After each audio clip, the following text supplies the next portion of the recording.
sete princípios herméticos e para criança, a gente está falando um papo de adulto aqui. E para criança, como que a gente passa esses valores para elas, assim? Já desde... Meu filho está com 6 anos de idade, eu já posso meio que... Como que eu falo para ela sobre isso? Eu não teria como te resumir o livro inteiro, porque o livro é todo sobre isso. É sobre isso, né? Mas você percebe que você pode perfeitamente falar para ele para ter cuidado com as coisas que ele pensa. Porque se ele pensa, fica com raiva e quer que o amiguinho se machuque ou coisas desse tipo, essas coisas vão gerar efeito na vida dele. Daqui a pouco é ele que se machuca, alguma coisa desse tipo. Para ele ter cuidado, porque aquilo que a gente pensa não é qualquer coisa, é importante. Para ele ter cuidado para só pensar coisas boas. Um dos elementos que mais são úteis ao ser humano é aprender desde cedo a controlar a sua mente. Não deixá-la solta, que muitas vezes nos fere tremendamente, nos sugere coisas que são totalmente contrárias aos nossos valores. Descontrole mental é um dos problemas mais graves que o ser humano tem na vida. Ele fica totalmente sem ter as rédeas da sua vida na sua mão. Então, desde pequeno, você já pode começar a dar à criança a sensação de que pensamento é uma coisa importante, que ela tem que ter responsabilidade com o que ela faz aí. Cada uma dessas leis você vai mostrando dentro do enquadramento da vida dele. Você pode ensinar, por exemplo, na lei da polaridade, né? Que uma emoção negativa é uma energia. Ela pode pegar essa mesma energia e, em vez de, por exemplo, ficar com raiva e brigar com alguém, estourar em alguma pessoa, usar aquela energia de uma outra forma. Por exemplo, para correr, para fazer uma outra coisa que vai fazer com que ela gaste aquela energia e, de repente, não machuque uma pessoa. Então, a gente vai aprendendo que tudo é uma questão de polaridade também. Eu pegar uma energia que ela está negativa e transformar ela em algo, de forma que eu não reprima e eu consigo usar ela de uma forma inteligente. Né? Entendi. Muitas vezes você vê coisas, como por exemplo, a teimosia. Você pode reverter a teimosia para um comportamento determinado.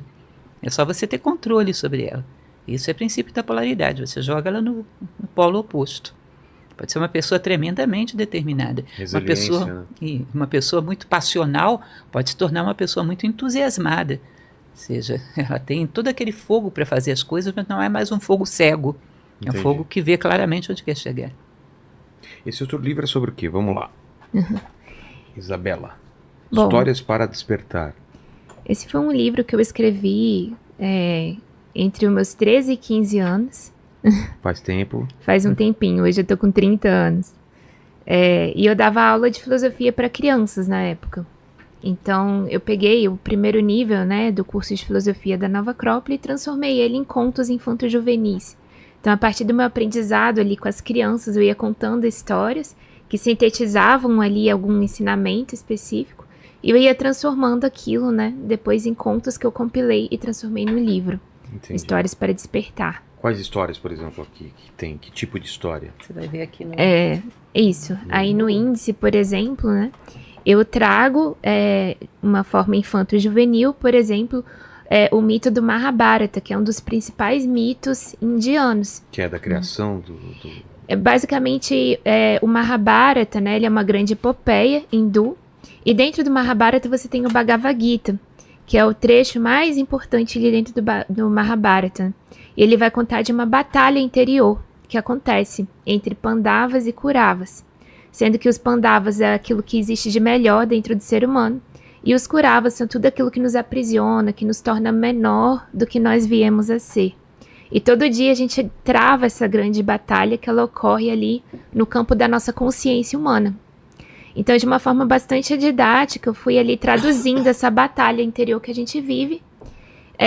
Claro, o conto já existe, né? O mito já existe na forma dessa grande batalha, mas eu fui traduzindo ele para uma linguagem infanto-juvenil, para que ficasse mais acessível para as crianças. Entendi. E coisas complexas como Aristóteles, ensinamentos de Aristóteles, ensinamentos de Kant, ou seja, ela pegou os ensinamentos e transformou para histórias infantis. Claro que você, quando vai falar com crianças, você não pode falar, Aristóteles disse isso. Para a criança não importa quem foi que disse. Exato. Eles têm outra forma de avaliar as coisas, é muito mais pelo que você ensina a partir das histórias. E é muito interessante você ensinar as crianças, porque para você ensinar, você tem que ter uma linguagem muito simples. Então você tem que ter entendido primeiramente para você conseguir ensinar alguma coisa. Então, longe de mim dizer que eu entendo tudo sobre o que Aristóteles disse, ou o que Kant disse, mas um ensinamento que você entende e consegue transformar de uma forma simples, você integra. Ou seja, aquilo começa a fazer parte de você também. Mas, por exemplo, aqui, Máquina do Tempo, você fala sobre o que aqui? Bom, essa história, ela basicamente é uma história de uma pessoa que ela volta no tempo, né? E aí, isso tá dentro da matéria de filosofia da história, mostrando pra gente como que a história ela é cíclica. Os ciclos, eles têm apogeu, né? E tem a decadência, mas no fundo são sempre ciclos. Então, no passado, o momento no passado e o momento que a gente viveu hoje, eles têm similaridades, certo? Similaridades, por exemplo, lá na Roma Antiga, né? Por mais que lá não tivesse tecnologia, não tivesse todas as facilidades que a gente tem no momento atual, eles provavelmente viviam algumas dificuldades que a gente vive hoje também enquanto seres humanos. Então, digamos assim, o tempo muda, a forma muda, mas as dificuldades humanas, os impasses, as perguntas para a vida seguem sendo os mesmos. Então, é como se o tempo fosse passando e o tempo, na verdade, é um grande jogo de ilusões. As formas mudam, mas o ser humano que está percorrendo o tempo, ele é sempre o mesmo e tem os mesmos questionamentos, que são questionamentos atemporais. Exato. Então essa história vai mostrando um pouco disso, como que essas formas vão mudando, mas o ser humano que está passando pelo tempo, ele segue sendo o mesmo em essência, né? E esse é o Rei Justo.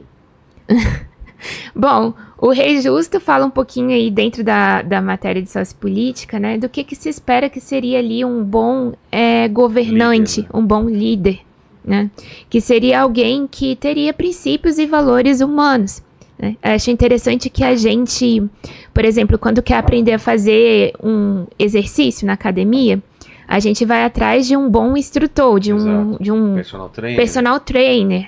Se eu quero aprender a me vestir bem, às vezes eu vou atrás de um personal stylist, né?